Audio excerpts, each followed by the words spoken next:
Hello! Bienvenue sur encore une page! Aujourd'hui, on se retrouve pour mon point lecture du mois de juin 2022.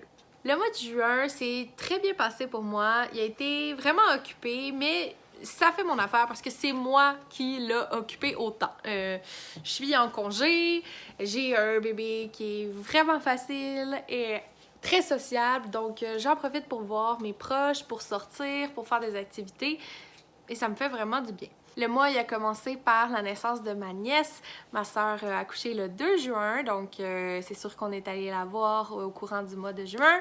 Il y avait la fête des pères, c'était la première fois pour mon amoureux, puis moi, mon père, sa fête, c'est en même temps que la fête des pères, fait que c'est le 21 juin, fait que c'est souvent autour de cette fin de semaine. Puis mon autre nièce a eu 1 an, donc très occupée au niveau des festivités. Et j'ai aussi, il y avait la Saint-Jean-Baptiste. J'organisais pour le 1er juillet, donc tout le mois de juin, j'étais vraiment à fond là-dedans. Un baptême laïque pour ma fille, donc ça a pris quand même pas mal de mon temps et de ma capacité mentale, mais c'est pas grave, j'ai vraiment eu du fun dans tout ça. C'est ça, j'ai trouvé quand même le temps de lire 8 livres, puis c'était un très beau mois, ça va vraiment bien. Fait que je vous fais part de mes avis sur mes lectures du mois de juin. Le seul livre qui n'était pas dans ma pile à lire en lien avec Mets du bleu sur ta palle ou En juin, je lis un autochtone, c'est Anthony, le 2e tome de la chronique des Bridgerton de Julia Quinn.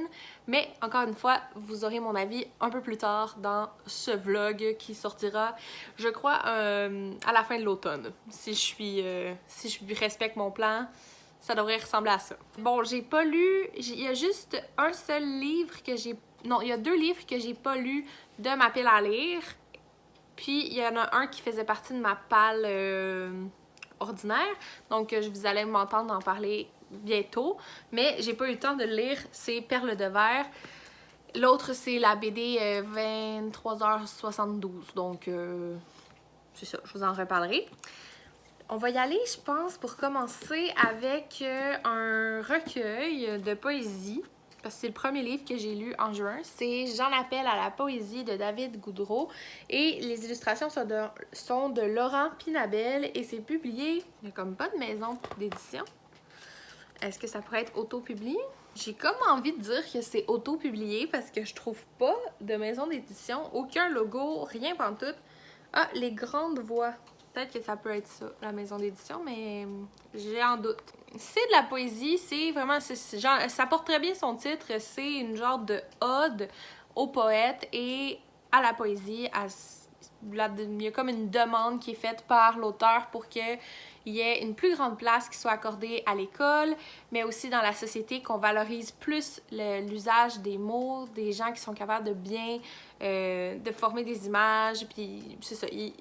Il veut comme redonner les notes de noblesse à la poésie à travers cet ouvrage-là. J'ai aimé le format aussi avec des dessins, puis les poèmes écrits un peu à la main comme ça. C'est pour ça que j'ai l'impression que c'est peut-être auto-publié. Aussitôt que je l'ai terminé, je l'ai oublié. Fait que, est-ce que c'est une œuvre forte? Plus ou moins. Est-ce que c'était une belle expérience de lecture? Certainement. 3 sur 5. Je vais parler des bandes dessinées que j'ai lues. La première, c'est La conquête du cosmos de Alexandre Fontaine-Rousseau et Francis Desharnais, publié chez Pow Pow. Je voulais lire ce livre-là, premièrement parce qu'il était en nomination pour le prix BD Lys, ou le prix, ou le Festival de la BD de Montréal, là, je me rappelle pas. Je pense que c'est le prix BD Lys. Et il y avait beaucoup de gens qui le lisaient au mois de mai. Donc ça a piqué ma curiosité, mais aussi parce que j'avais beaucoup aimé La Pitoune et la Poutine de Alexandre Fontaine-Rousseau et Xavier Cadieux et La Petite Russie de Francis Desharnais. Je me suis dit, ah, les deux ensemble, c'est quand même un truc historique, je pense que je vais aimer ça. Mais les deux ont déjà écrit aussi une bande dessinée qui s'appelle Les Premiers Aviateurs, que je n'ai pas lu et qui ne m'a jamais intéressée. Pourtant, j'ai lu beaucoup de bandes dessinées publiées chez Pow Pow, mais Conquête du Cosmos, non, Premiers Aviateurs m'a jamais interpellée.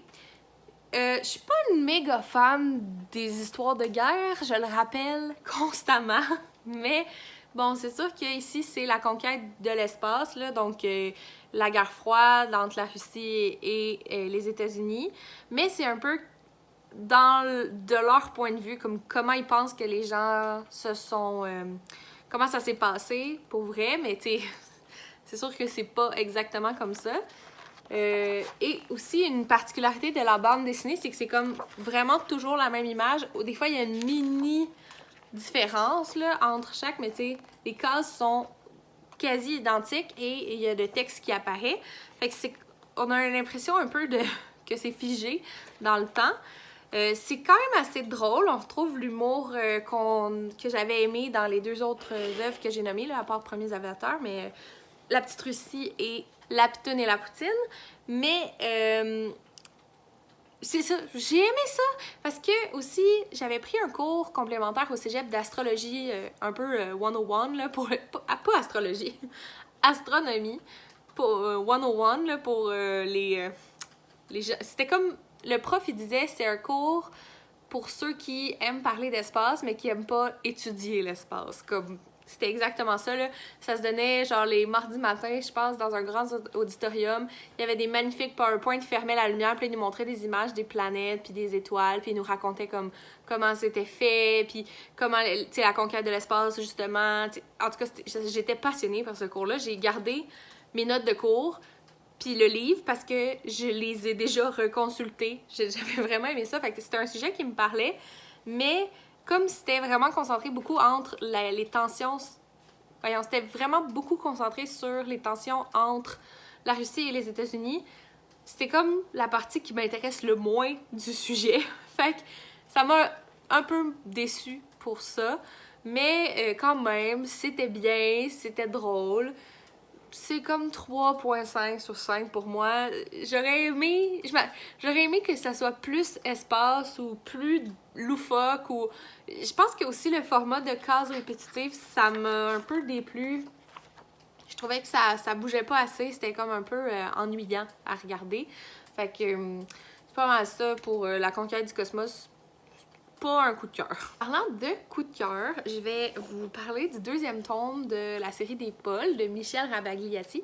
Donc, Paul a un travail d'été et c'est publié chez La Pastèque toujours. J'ai tellement aimé ce tome-là, là. Comme j'ai eu un méga coup de cœur, là. C'est dans mon top. C'est sûr ça va se retrouver dans mon top à la fin de l'année de livres préférés. J'en ai pas fait en 2021, un top de livres préférés, mais je compte le faire en 2022. J'ai tellement aimé ça, là! En fait, on retrouve Paul qui est à l'aube de l'âge adulte, tu sais, il a comme 18 ans, 19 ans, et il a, en fait non, il a 17 ans. Il a lâché son secondaire 5 parce qu'à cause quand même quelque chose d'un peu anodin, puis il y a des gens qui cherchent des moniteurs pour un camp de vacances, puis ils pensent à Paul, puis Paul est comme « Ok, c'est bon, je vais y aller, j'ai pas vraiment rien de mieux à faire ». Et là, il se retrouve comme en pleine nature à devoir donner des cours d'escalade à des groupes d'âge différents parce que les campeurs arrivent là et dorment pour, je pense, une semaine ou 10 jours. Puis c'est ça, c'est par exemple, le premier groupe, c'est les garçons de 11-12 ans. Le groupe qui suit, c'est des adolescents de 15-16 ans. Après ça, c'est les filles de 7-8 ans. Fait que c'est comme vraiment, ça change tout l'été, les groupes de personnes. Puis c'est vraiment le récit de cet été-là. Qu'est-ce qu'il a appris sur lui-même, comment a été l'expérience de camp, comment il s'est... ses premiers amours, tu sais, c'est sa première job, la première fois qu'il est responsable d'autant de gens. Il y a beaucoup... Tu sais, il est parti tout l'été, il habitait chez ses parents. Fait que là, qu'est-ce qu'il fait pour essayer de se maintenir en vie, là, tu sais, comment... Pour devenir autonome, en fait, là. J'ai vécu la même expérience. Genre, presque quasi identique, sauf que j'étais une fille, puis lui, c'est un gars. Et mon camp était un petit peu moins sauvage, là. On dormait pas dans des tentes, mon groupe, mais il y avait des groupes que oui, parce que moi, j'avais les plus jeunes, puis tu sais, j'avais les 6-7 ans. Fait que c'est un peu intense, partir 2 semaines à 6 ans, dormir dans des tentes avec des gens que tu connais pas, là. On dormait dans des chalets. Ça changeait un petit peu l'expérience.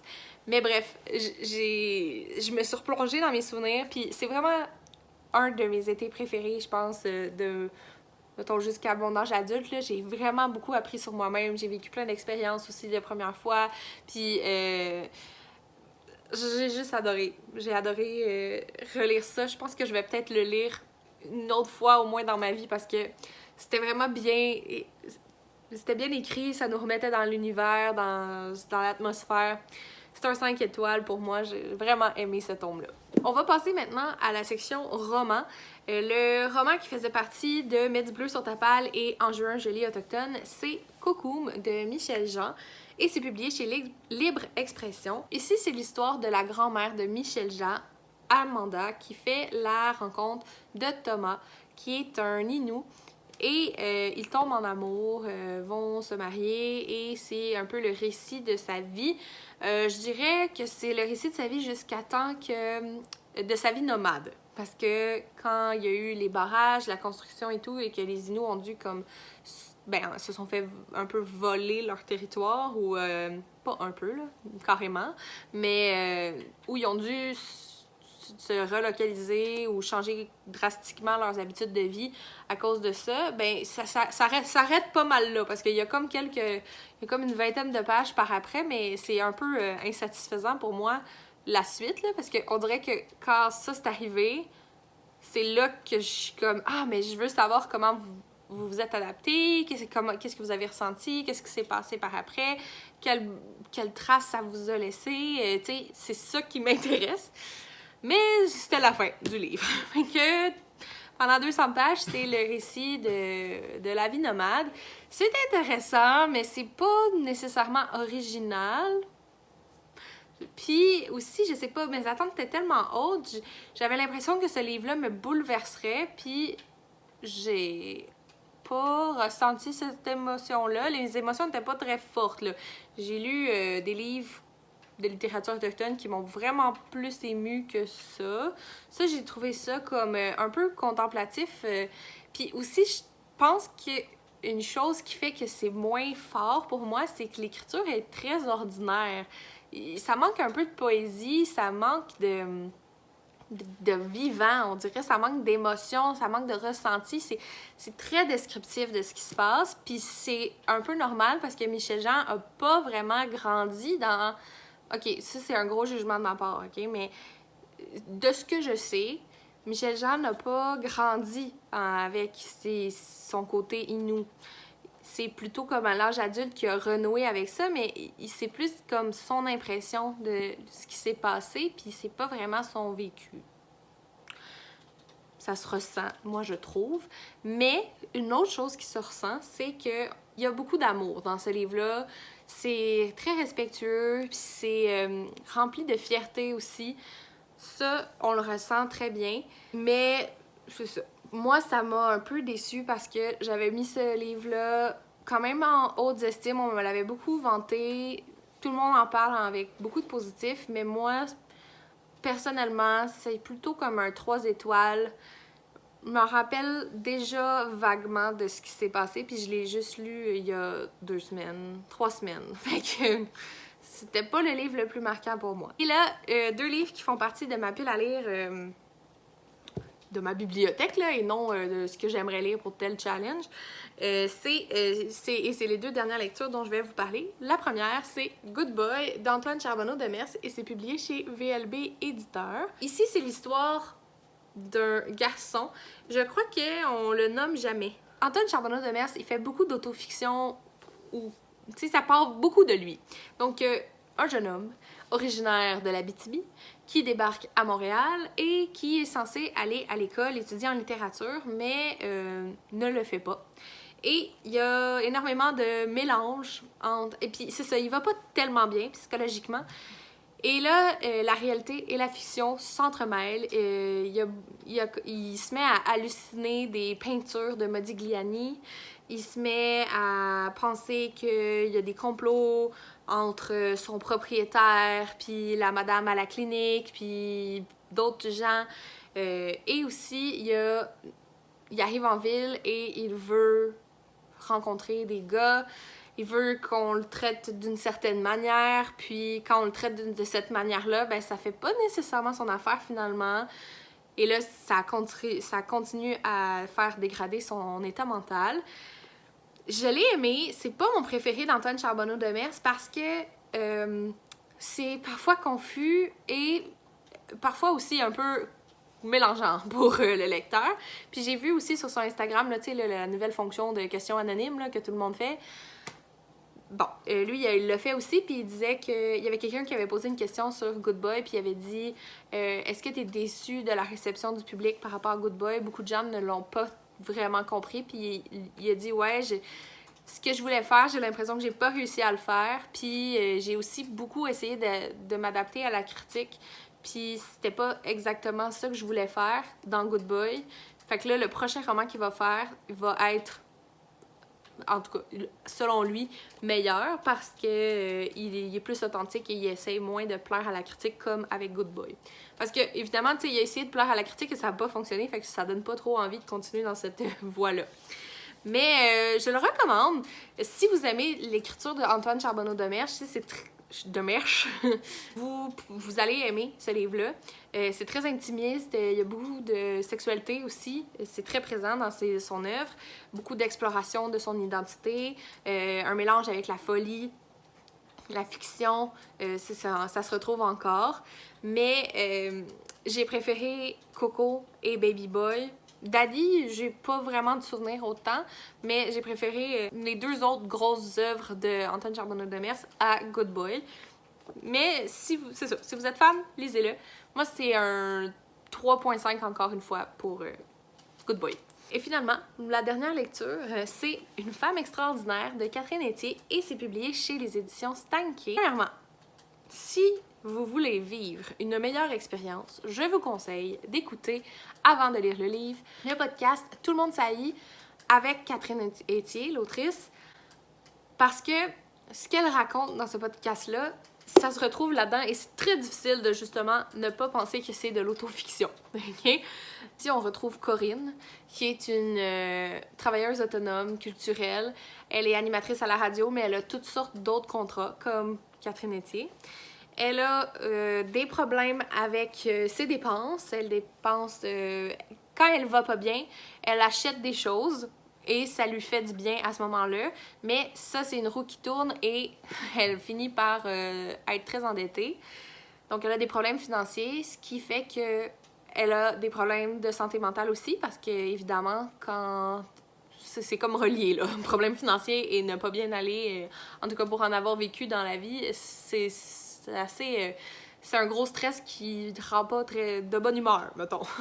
Et aussi, dans le fond, le propos de Catherine Etier, puis c'est ce qu'elle dit dans le podcast aussi, c'est que c'est pas vrai que c'est un sujet tabou, le suicide, la dépression ou les idées noires, parce que vraiment tout le monde a déjà expérimenté ça, c'est une expérience commune, mais on n'en parle tellement pas puis on en fait tellement une grosse affaire, tu sais, oh non, t'as déjà pensé à mourir, que ça fait comme, ça fait un aura de genre, c'est anormal, mais vraiment beaucoup de gens ont expérimenté ça. En fait, je connais personne, tu sais, intimement, là, je veux dire, il y a peut-être des gens on n'a pas parlé de ça ensemble, mais je connais vraiment personne dans mon entourage qui n'a pas déjà eu des idées noires. Comme, ça fait partie de la vie, c'est ça. La dépression, c'est autre chose, puis c'est pas tout le monde qui l'expérimente, mais les idées noires, je pense que c'est quand même un symptôme que plusieurs personnes vont vivre au moins une fois dans leur vie. Et bon, pour revenir à l'histoire ici, c'est que Corinne, elle va aller dans une croisière éventuellement. La moitié du roman, c'est comme le quotidien de Corinne, ses problèmes et c'est ça, qu'est-ce qu'elle vit. Puis elle va aller en croisière, va faire la rencontre de toutes sortes de personnages farfelus et c'est ça, je ne dirai pas la fin, mais c'est une fin surprenante, disons. Mais une autre chose aussi que je trouve le fun, parce que Une femme extraordinaire, c'est un drôle de titre pour un livre, là. Moi, personnellement, si je connaissais pas Catherine Etier, j'aurais pas acheté le livre parce que c'est pas un titre qui m'interpelle, mais après avoir écouté le podcast puis avoir lu le livre, je comprends le propos, c'est que Corinne et Catherine se font toujours dire que ce sont donc extraordinaires. Tu sais, c'est tellement des personnes formidables, originales, ils s'expriment tellement bien, ils ont tellement un petit côté qui les rendent uniques. Il faut qu'ils soient un peu plus Corinne, Catherine. Tu sais, ils se font constamment dire qu'ils sont extraordinaires, puis ça devient lourd à porter, puis c'est aussi, mais qu'est-ce que j'ai de si extraordinaire? Qu'est-ce que je fais qui me rend incroyable, tu sais, qui m'élève au-dessus des autres? Puis Catherine, elle pense pas qu'elle est extraordinaire et elle pense pas que ce qu'elle fait, c'est tant vénérable. Et c'est un peu ça le propos parce que il y a beaucoup de sarcasme là-dedans. Là. Tu sais, il y a beaucoup de fois... tu sais, je pense qu'il y a comme 4 ou 5 chapitres qui finissent par « Ah oui, vous êtes extraordinaire » ou « Je suis extraordinaire » ou « Formidable ». Tu sais, des fois, c'est écrit en lettres majuscules comme si c'était vraiment... Ben, comme on écrit là, sur Internet là, pour un peu faire valoir notre intention. Une chose qui, pour moi, est un plus, mais pourrait être un moins pour d'autres, c'est si vous avez déjà lu un texte de Catherine Etier, il y a beaucoup de référents culturels et les phrases sont très longues. Parfois, on passe par Paris pour se rendre à New York, OK? Ben là, peut-être que s'il y a des Français qui m'écoutent, vous trouvez ça bien normal, mais pour les Québécois, c'est un très gros détour. Mais c'est ça, il y a des très longues phrases. Je viens de l'ouvrir, puis là, je vois, la phrase, elle fait 5 lignes. C'était assez particulier comme perche que d'insister gentiment pour qu'une jeune femme à peine rencontrée grignote des pattes de poulet un peu contre son gré, gentiment, pour le plaisir de lui faire découvrir tout ce monde plantaire qui lui échappait cruellement. Première fois, ça c'est une phrase. Donc peut-être que pour certains, ça peut être déroutant, mais moi, je l'ai beaucoup apprécié. Pour moi, c'est un 4.25 sur 5. Je le recommande, surtout si vous aimez Catherine Etier, mais je recommande encore plus d'écouter le podcast avant de lire ça pour que vous fassiez des liens avec ce qui a été discuté et ce qui est rapporté là-dedans. Je m'en allais tout ranger et je me suis rendu compte que j'ai oublié de vous parler d'un livre que j'ai lu au mois de juin et c'est Les clés de l'ésotérisme, l'astrologie de Sasha Fenton et c'est publié chez Albin Michel. Je vais mettre l'image pendant que je parle, mais je l'ai pas avec moi parce que je l'ai déjà passé à ma meilleure amie. Mais je l'ai lu en juin. J'ai bien aimé quand même. C'est un peu difficile de faire un retour sur ce livre-là parce que, bon, ça parle d'astrologie. C'est très concis. C'est ce que je cherchais. Je voulais quelque chose comme un peu une introduction parce que j'en connais quand même déjà pas mal, mais je voulais juste approfondir, tu sais, comme juste classer un peu dans ma tête qu'est-ce qui est quoi. Ça a fait ça. La seule chose, c'est que quand je lisais la description de chaque signe, ça c'est une affaire, tu sais, c'est un chapitre, hein, mais c'est quand même un chapitre important parce que la description de chaque signe, c'est pas mal ça qu'on veut avoir quand on lit un livre d'astrologie. Mais chaque signe, il y avait il y avait des métiers qui étaient suggérés, puis je trouve tellement que c'était des métiers comme qui revenaient dans chaque signe. Tu sais, mettons, il y a 3 signes que c'était peut être enseignant. Ben, j'espère, là, il y a des enseignants de tous les signes et c'est parfait, là, genre, parce qu'il y a des enfants de tous les signes aussi, fait que ils rejoignent tout le monde. Mais, mettons, Verseau, ça disait, on peut les retrouver souvent en cartomancie. Moi, là, personnellement, j'en connais pas de cartomancien, puis j'aurais tendance à dire qu'il y a à peu près un cartomancien pour 1 million de personnes. Fait que les Verseaux se retrouvent beaucoup en cartomancie. J'aimerais ça avoir une petite étude qui prouve ça, parce que je pense qu'il y a beaucoup de Verseaux qui font autre chose, puis je pense que les cartomanciens sont pas nécessairement Verseaux aussi. Mais ça, peut-être que oui. Mais en tout cas, à vérifier. Puis c'est ça, des fois, je trouvais qu'il y a des métiers un peu... tu sais, c'est pas un métier populaire, là. C'est impossible qu'un signe fasse ce métier très précis. Tu sais, si tu me dis un domaine, tu sais, on peut retrouver beaucoup les Capricornes en affaires, en finance, ok, ça je comprends. Mais si tu me dis, on peut les retrouver beaucoup comme, voyons, c'est quoi comme huissier, je suis genre, il y a pas tant de gens qui sont huissiers là, dans la vie, là, tu sais. Je pense que t'aurais pu ratisser un peu plus large puis t'aurais eu plus raison que de dire que les Capricornes sont huissiers. Comme, je connais plusieurs Capricornes qui ne le sont pas. Fait que, bref, juste, c'était comme un petit bémol. J'ai bien aimé. Le petit poster il est affiché chez nous parce que je trouve que c'est quand même beau puis c'était très concis. Mais si vous connaissez un peu l'astrologie, choisissez un autre livre parce que ça va pas répondre à vos questions. C'est vraiment une introduction. Fait que je vais probablement en relire un autre ou je me suis trouvé des podcasts aussi qui parlaient d'astrologie. Fait que je vais peut-être écouter ça aussi. Des fois, c'est plus facile. pour moi, parce que je peux pas avoir mes 2 mains pour tenir un livre, parce que j'en ai une qui est occupée à bercer mon enfant ou à l'allaiter ou whatever. Donc, voilà, j'ai comme un 3.5 sur 5, mais j'ai quand même eu une belle expérience malgré tout. C'est déjà tout pour aujourd'hui. J'espère que vous avez apprécié ma vidéo.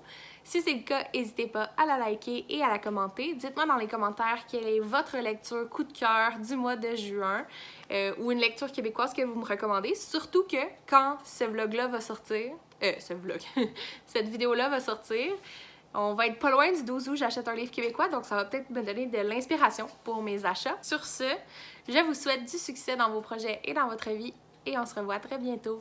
Bye!